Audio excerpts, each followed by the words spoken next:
Question. Did you ever lie as a child? If you did, could you please raise your hand? Wow, this is the most honest group of people I've ever met. So for the last 20 years, I've been studying how children learn to tell lies. And today, I'm going to share with you some of the discoveries that we have made. But to begin, I'm going to tell you a story from Mr. Richard Messina, who is my friend and the elementary school principal. He got a phone call one day. The caller says, "Mr. Messina, my son Johnny will not come to school today because he's sick." Mr. Messina asks, "Who am I speaking to, please?" And the caller says, "I am my father." So this story sums up very nicely three common beliefs we have about children and lying. One, children only come to tell lies after entering elementary school. Two, children are poor liars. We adults can easily detect their lies. And three, if children lie at a very young age, there must be some character flaws with them, and they are going to become pathological liars for life. Well, it turns out all the three beliefs are wrong. So we have been playing guessing games with children all over the world. So here's an example. So in this game, we ask children to guess the numbers on the cards. And we tell them, if they win the game, they are going to get a big prize. But in the middle of the game, we make an excuse and leave the room. And before we leave the room, we tell them not to peek at the cards. Of course, we have hidden cameras in the room to watch their every move. Because the desire to win the game is so strong, more than 90% of children would peek as soon as we leave the room. The crucial question is, when we return and ask the children whether or not they have peeked, will the children who peeked confess or lie about their transgression? We found that regardless of gender, country, religion, at 2 years of age, 30% lie, 70% tell the truth about their transgression. At 3 years of age, 50% lie, and 50% tell the truth. At 4 years of age, more than 80% lie. And after 4 years of age, most children lie. So as you can see, lying is really a typical part of development. And some children begin to tell lies as young as 2 years of age. So now let's take a closer look at the younger children. Why some, but not all young children lie? As in cooking, you need good ingredients to cook good food. And good lying requires two key ingredients. The first key ingredient is theory of mind, or the mind-reading ability.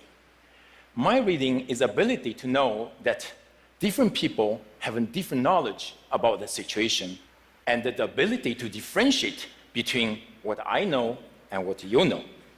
Mind-reading is important for lying is because the basis of lying is that I know you don't know what I know. Therefore, I can lie to you.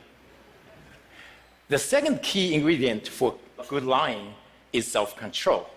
It is ability to control your speech, your facial expression, and your body language so that you can tell a convincing lie. And we found that those young children who have more advanced mind reading and self-control abilities tell lies earlier and are more sophisticated liars. As it turns out, these two abilities are also essential for all of us to function well in our society. In fact, deficits in mind reading and self-control abilities are associated with serious developmental problems such as ADHD and autism. So, if you discover your 2-year-old is telling his or her first lie, instead of being alarmed, you should celebrate. Because it signals that your child has arrived at a new milestone of typical development. Now, are children poor liars? Do you think you can easily detect their lies? Would you like to give it a try? Yes? Okay. So I'm going to show you 2 videos. In the videos, the children are going to respond to a researcher's question, did you peek?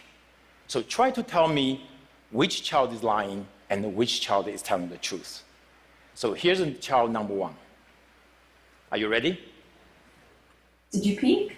No. And this is child number 2. Did you peek? No. Okay.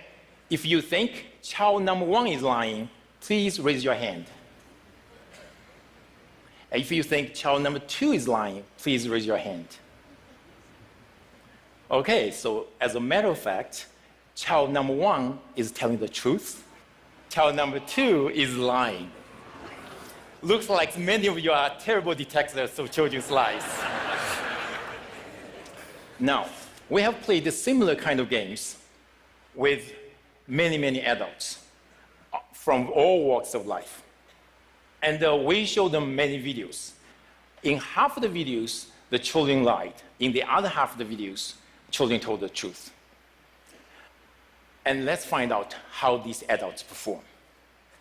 Because there are as many liars as truth tellers. So if you guess randomly, there's a 50% chance you're going to get it right. So if your accuracy is around 50%, it means you are terrible detectors of children's lies. Okay, so let's start with undergrads and law school students who typically have limited experience with children. No, they cannot detect children's lies. Their performance is around chance. Now, how about social workers and child protection lawyers who work with children on a daily basis? Can they detect children's lies? No, they cannot. What about judges, custom officers, and police officers who deal with liars on a daily basis? Can they detect children's lies? No, they cannot.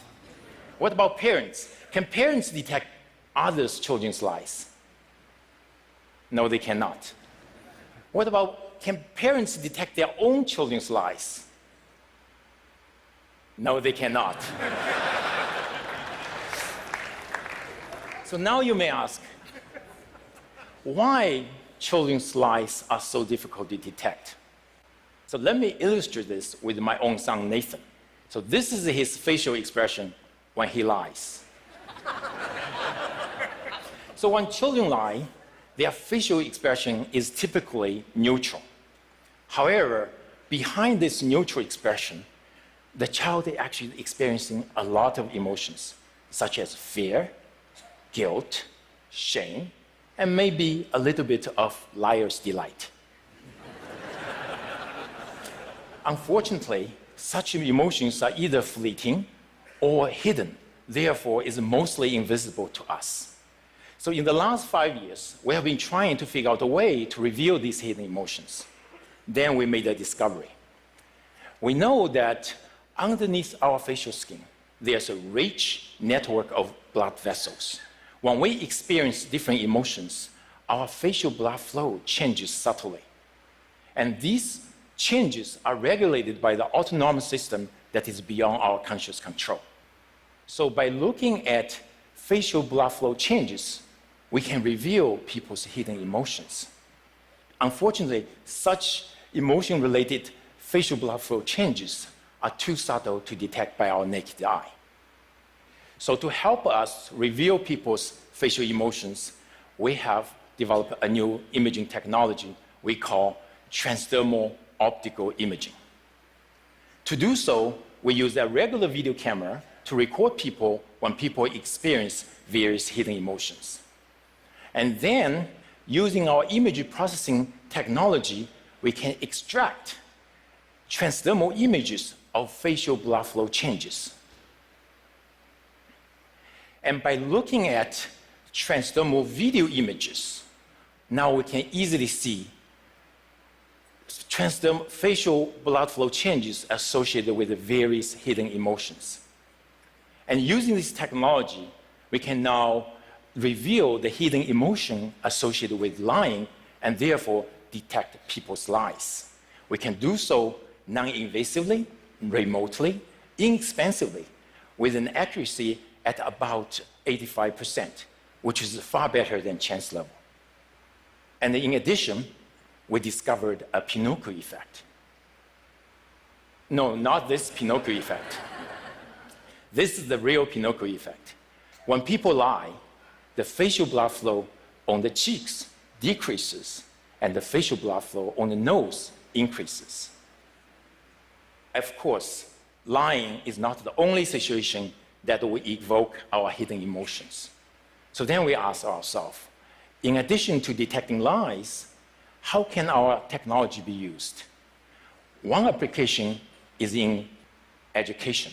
For example, using this technology, we can help this mathematics teacher to identify the student in his classroom who may experience high anxiety about the topic he's teaching so that he can help him. And also we can use this in healthcare. For example, every day I Skype my parents who live thousands of miles away. And using this technology, I can not only find out what's going on in their lives, but also simultaneously monitor their heart rate, their stress level, their mood, and whether or not they are experiencing pain.